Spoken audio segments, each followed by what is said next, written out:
Electrical potential is V voltage. My name is John Melvin. Car dealerships. To most people, the very name of such things brings happy images of a nice couple or family going and signing a deed for their brand new vehicle to transport their kids around to soccer practice or to their job.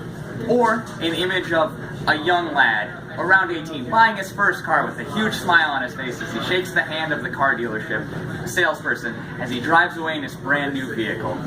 However, to me, the very name brings shivers of terror down my spine as I recall when the only time I've ever been to a car dealership.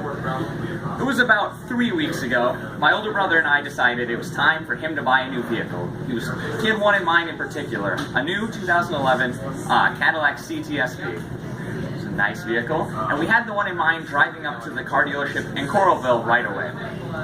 We gave ourselves about 8 hours until I had to work to ensure that we had plenty of time to go through all of the paperwork and the test driving and everything else to make sure I could still get to work on time. However, even this 8 hours that we responsibly allotted was not enough. We drove up there around 8:30, 9 o'clock in the morning, and we pointed out the one we wanted right away. One quick test drive, and I thought we were already halfway done. But fortunately, this is not the case. We signed some paperwork, called the bank, and sat around for about 5 hours signing various forms and back and forth and back and forth, just sitting there in dying agony and boredom as we just waited for this whole process to be done. Every time they told us, oh, you're almost done, just one more form, just a couple more minutes, one more call to the bank or to insurance and you're going to be on your way.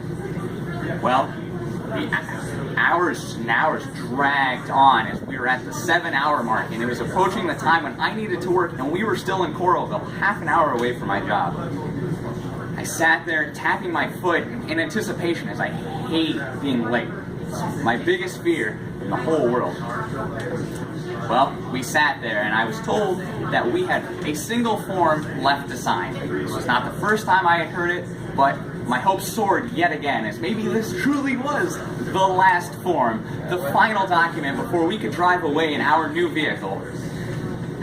Well, it turns out this was the final form. The final form before a series of about 50 more forms, all printed out and signed as quick as possible, as my older brother just signed them without reading as the man handed us another one, signing away our rights and giving them the legal permission to do this and do that and do the other thing and all of this that was necessary to obtain a new car. Well, by the time I had to work, 4 o'clock, we were finally done with everything. And yet we still had the half-an-hour drive back into town, and then I still had a 10-minute drive from his apartment to my job. Fortunately, I was late. Because of this experience, because of the terrible nightmares that I still have in some nights, just forms flying across the sky, you sign this, sign that, give us more money. I will never, ever purchase a vehicle from a car dealership again because of that incredibly traumatic experience. Honestly.